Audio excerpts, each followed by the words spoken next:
the sound of the West Midlands. And all the music you love. BBC Radio WM. Good morning, it's Maya with you here, and I'm sitting in for the lovely Elise. Now, get ready for some pub theatre. A new play is on in Billesley this week. Find out more in about 10 minutes' time. On the way as well, music-wise, there's a new one with Kylie and a bit of Madonna. After this one, it's Whitney Houston, So Emotional. Maya Khan. BBC Radio WM. Hey, it's Maya in for Elise, who's off today, but we're very much keeping up with the stagey Sunday tradition. So 30 years ago, Maverick started pub theatre in Birmingham at the Billesley pub. And now, after success around the world, they're back in Brum, performing in the pub again from Tuesday to Thursday this week. The play's called Two by Jim Cartwright, and it stars two West End actors who've got close ties with the Midlands. I spoke to the producer, Nick Hennigan, about it.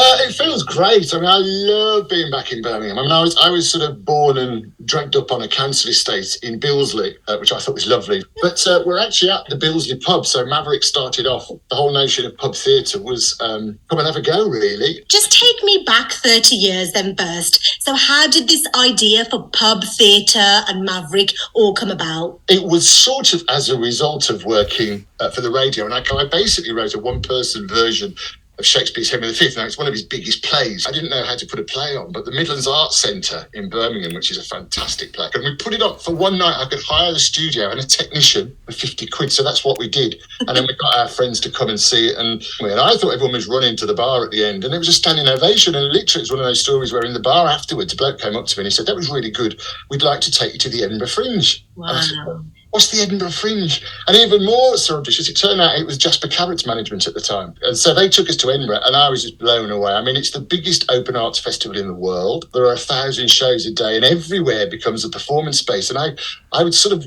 blown away by this. And I thought, why isn't Birmingham, Britain's second city, why aren't we doing something like this? There isn't a single pub theatre, really. The only Fringe was the Midlands Arts Centre. So that was what kind of got me going. And I came back to Birmingham full of enthusiasm. And I have to say, it was largely ignored. Most people said, what, plays in pubs? I mean, that's going to work. But we sort of did it anyway. And I found a few cohorts. I found a mate of mine who's a great composer and artist. And so together we came up with this idea. And we kept saying, let's do a theatre company. And we couldn't think of a name. We were going to call it the Birmingham Theatre Company or the Birmingham. And we said, no, let's do something a bit more Maverick. So that was where the name came from. And so we decided we'd have a go. And the original proposition for pub theatre in Birmingham was come and have a go, have a pint and a fag, because you could still smoke in those days. And if you don't like it, we'll give you your money back. Going to the theatre isn't about being intellectual or, intelligence. Literally, the reason no one on our estate never went to the theatre is that no one ever asked us. Yeah. And if you don't have parents that have done it, so that's really what Maverick was doing. So and since then, I mean, Henry V Line of England went to Edinburgh, did really well. It went to the United States. It's toured around the world. I was just going to say, where do I even start with your accolades, Nick? Honestly, I was having a little read earlier, and I've got world tours, award-winning director, writer. You've written books, you've done short films. You just mentioned you're a radio presenter. You've created this podcast, set up a talent agency. So the boy from the council estate in Birmingham has done good. Oh, well, that's very kind of you to say. I mean, I suppose, jack of all trades and master of none. Someone did call me a polymath, which I thought was an insult, but apparently it's not. But it's, it's all kind of driven by that thing of, the talent agency is for sort of newcomers, really, and we're doing a course at the moment for people that want to theatre produce, want to make their own theatre, a part-time course. And it's all kind of driven by that same thing of, it's not about intelligence, it's about opportunity. If people can't have a go, then they won't, basically. Well, I think it's absolutely brilliant because you're making theatre accessible to everybody, to the regular person, like you say, just down in the pub. And I absolutely love it. So you're putting on a play in a pub about people in a pub then? Yeah. I can't actually think of a better place for it. So Tell me what's happening at the Billesley pub this week. Well, it's a play called Two by Jim Cartwright. So yes, it's set in a pub. There's two actors. We've got two brilliant sort of West End Hollywood actors with Claire, who's been doing films in Hollywood, and Greg, has just finished. He was on with Mark Rylance at Jerusalem in the West End. That was his last job. And I wanted to do it again because, I say, we did it 28 years ago in this room, in this very room, with two actors and an emerging director called Glenn Bays, who's coming to see it as well, which is fantastic. And it's so two actors play 14 characters, and we see these two actors at the start. They're the landlord and the landlady, and something's going on. It's all a bit chippy. And then they each become the regular characters. And if you've ever been to a pub, and I have been to one or two, you'll know there are certain characters. And Jim, the writer's brilliance is that he brings these characters to life. And it's really funny and it's really sad. And then there's a sort of a denouement at the end. It's also a great play for a pub because it's short. Really? I'm really chuffed that we've got a new emerging director. I mean, he's actually 60 years old. He's Richard. I'm sure he won't mind me saying that. But this another Maverick thing, encouraging. It's not about young talent; it's about new talent.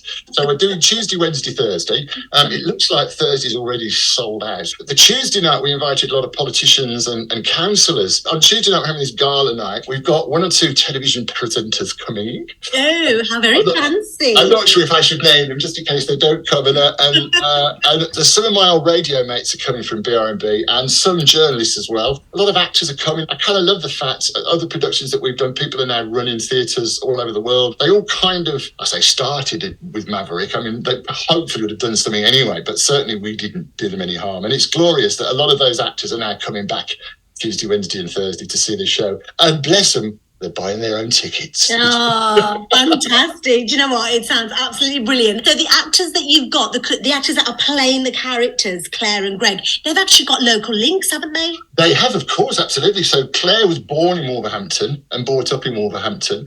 And Greg, although he's a northern lad, his wife actually is from Dudley, I think. But their families are going to come as well. Oh, and I know Greg's family, I'm sure he won't mind me saying, but I think I was one of the actors anyway, their family couldn't really afford to pay their ticket prices to see him perform, but they're all going to come and pay the £9 or 15 quid our top price ticket. It's a good show. I say it's a good show. I'm bound to say that, but it's got everything, so it's got a few laughs, it's got a few moments as well. It sounds brilliant. So have you got any tickets left? How can people get them? Yes, probably the easiest way is to go to www.mavericktheatrecompany.com. And I think if we've got it right, because you can imagine how sophisticated we are as a working class theatre company, or you can actually just turn up on the night. It's so cool being back in Birmingham. It's such a brilliant place. But you know what? It's great to have you back, and I hope it all goes really well this week. And thank you for talking to me about it. Well, thank you very much. You must come down as well. Oh, thank you. Yes, I'll send you an invite for Tuesday. Yeah, no, definitely. Might just do that. All right. Well, so do you know what? It's been an absolute treat to talk to you. So thank you so much. I really appreciate it. Yes, it's going to become a regular thing now. Thanks a lot. All right. That's my night sorted for this week. That was Nick Hennigan talking about a play called Two, which is on at the Billesley Pub, Brook Lane, Tuesday to Thursday this week. And for tickets, as you heard there, you can go to mavericktheatrecompany.com. Lots more music coming up. We've got Madonna. But before that, we've got a bit of Clash. Should I stay or should I go?